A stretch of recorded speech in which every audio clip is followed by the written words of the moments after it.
The three things that I want to leave with you, just these three. I could do 10, I could do a whole life class. But just these three things will carry you if you let them. First and foremost, knowing who you are. Knowing who you are. Being able to answer this question, who am I? And what do I want? You know, many times when I go out of the country, I am baffled by that question. To explain what is your occupation, I've stood there for 10 minutes. Well, am I a talk show host? Well, I'm more than a talk show host.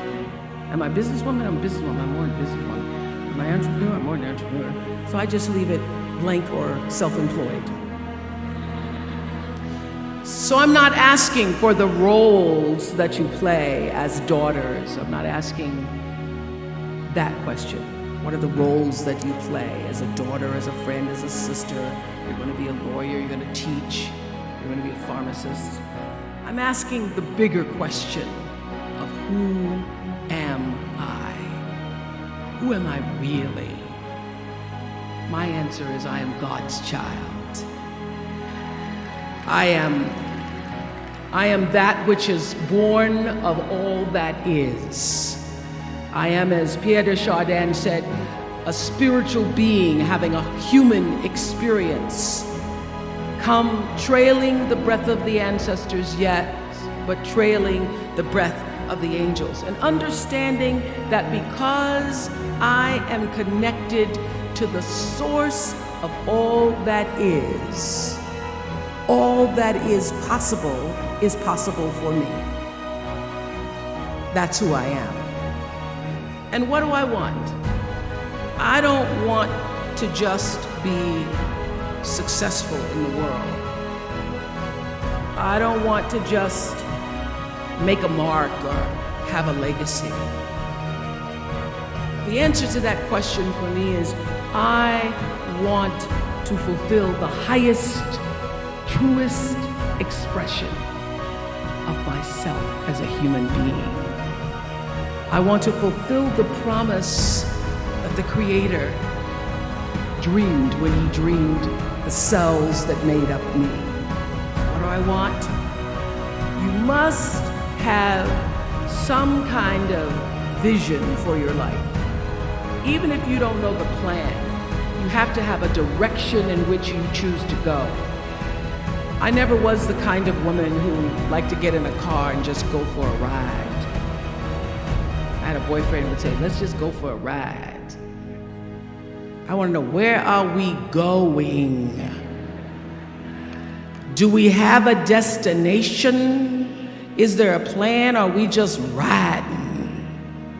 What I've learned is that's a great metaphor for life. You want to be in the driver's seat of your own life, because if you're not, life will drive you. So, knowing who you really are in this space and time that we embody. That's number one. What do you want? Who are you? Number two, you must find a way to serve. Martin Luther King said that not everybody can be famous, but everybody can be great, because greatness is determined by service. Now, we live in a world where everybody wants to be famous and where we admire people for just being famous. We think being known brings us value. The truth is, all of that will fade in time. In 3 years, you won't be able to name the housewives a banana. The real truth is that service and significance, service and the significance that you bring to your service is that which is lasting.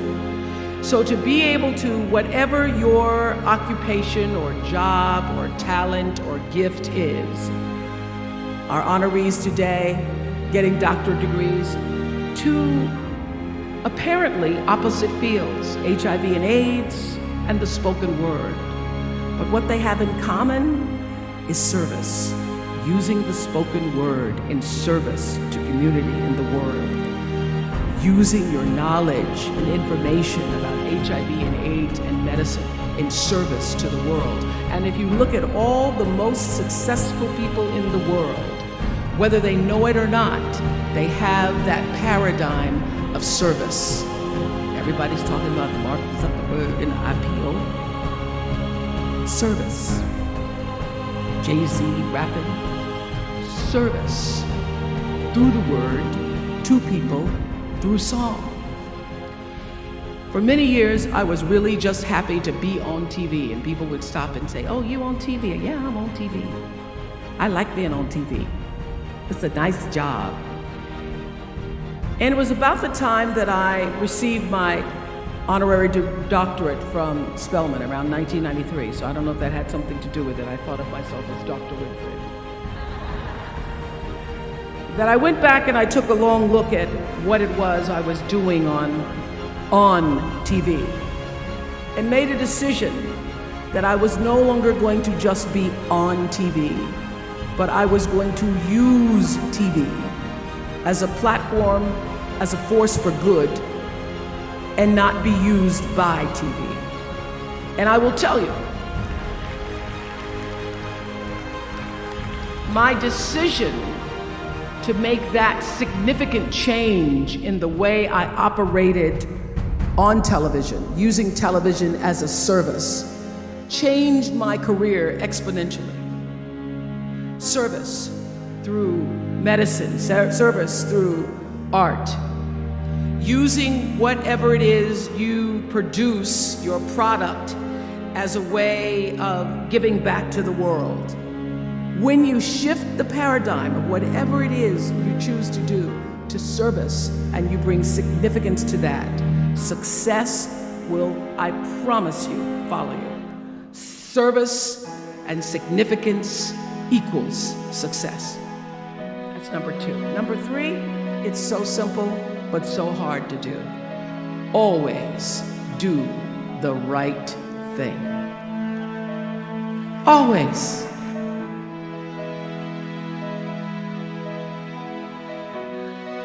Be excellent. People notice. Think of how you notice. You go to Taco Bell, somebody gives you an extra napkin and some sauce. You notice. You want to go back to that person. Because even at Taco Bell, excellence shows itself. Be excellent. Let excellence be your brand. Everybody talks about building a brand. I never even knew what that was. When people say, you're a brand, I would say, no, I'm just Oprah. What I recognize now is that my choice to, in every way, in every example, in every experience, to do the right thing and the excellent thing is what has created the brand.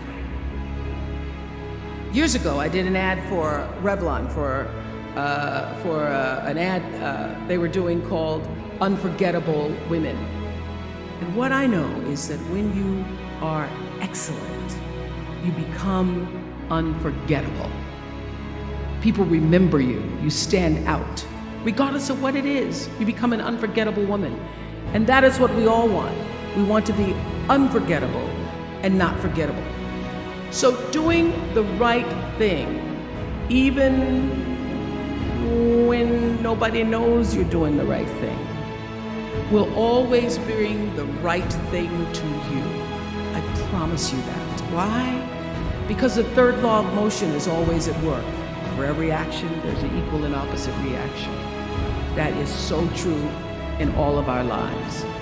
That's what Newton said. Celia in The Color Purple said it. Everything you even try to do to me, already done to you. Everything you even try to do to me, already done to you.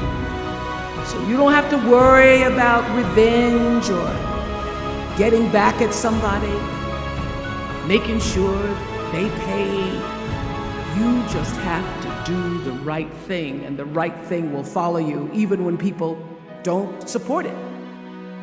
I remember many times on my show. There are many shows y'all never saw. And the reason you didn't see them is because I got the last vote. And I remember 2010, my team, hardest working team in television, had done this interview with a woman who turns out she was a Sunday school teacher by day and a sex addict at night. Ooh. They were like, you won't believe it. We got her going out, we got her with the men, and we get to show her, and she was willing to show us everything. I sat down with a woman for an interview that was taped. And during the process of the interview, I said, why are you doing this? And she said, oh, I want to help people. I want to tell my story and I want to help people. I said, do you have children? She says, yes, I have a 10-year-old son. I knew right then, this is never going to see the light of day. So we got off the air and I said to the lady, we are not going to air that show. And she said, why? My producer said, why? She knew she was being filmed. She knew what she was saying. She knows what I said, because her son will never get over it. Her son will never get over it. And it's not worth a rating point to me. Not worth a rating point to me to know that there's a 10-year-old boy who's destroyed because his mother went on the Oprah Winfrey Show and told all her business. You do the right thing, even when other people think it may not be. And oftentimes, when you make a decision to do the right thing, immediately you're faced with doubt. Is that the right thing? Is that the right decision? I don't know, is that the right thing? You always know it's the right thing, when in the end, there is peace. You are rewarded by peace in knowing that you did the right thing. The most important thing I have come to know in doing the right thing and making the right choices is understanding what we talked about yesterday. All of you leaving here have the potential for enormous success. There's a price that comes with that. People don't always like you, and they're not always happy for you. And if you surround yourself with people who are not accustomed to your success, they become fearful, they become scared, because you are reflecting back something to them that they don't recognize. Now, they're not going to say, you know, I'm very fearful, because you're reflecting back to me something I don't recognize. They're going to say, you know what they're going to say? They're going to say, who she thinks she is. Who she thinks she is. That only happens when you are around people who do not mean and want and aspire to the best for you. People who want the best for you want you to be your best. So my greatest advice to you is to surround yourself with people who are going to fill your cup until your cup runneth over. So when people say you're so full of yourself, you can say, yeah, yes, I'm full. I'm so full, my cup runneth over. And to know that once your cup runneth over, you cannot spend your life with your gallon-size offerings, offering them to pint-sized people.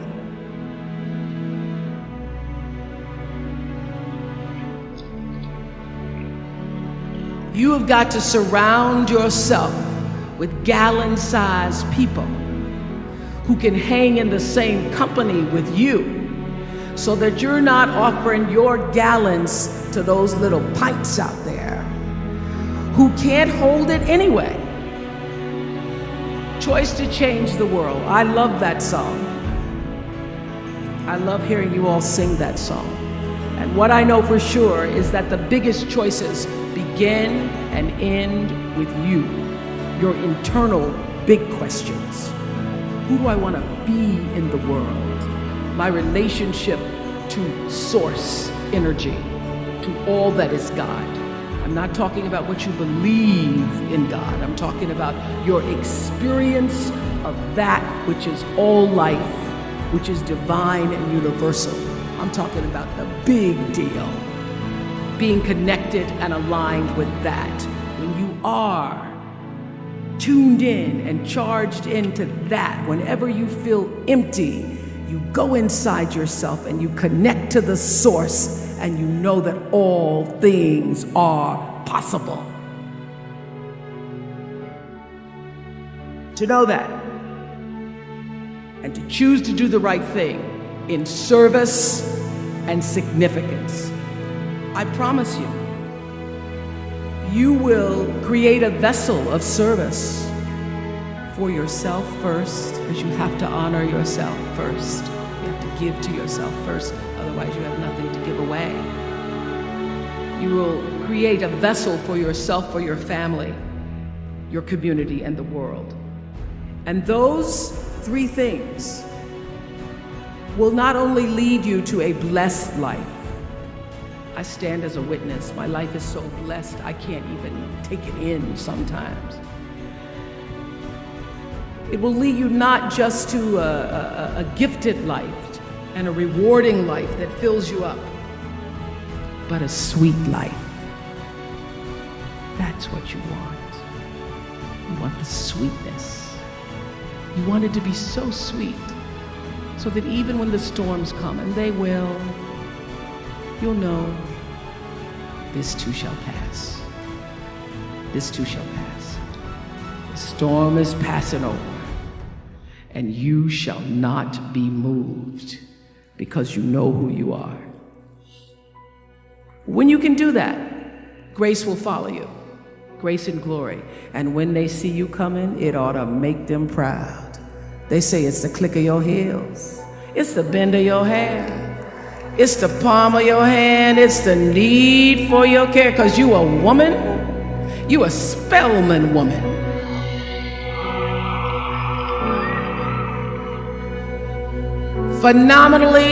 Phenomenal class of 2012. Thank you.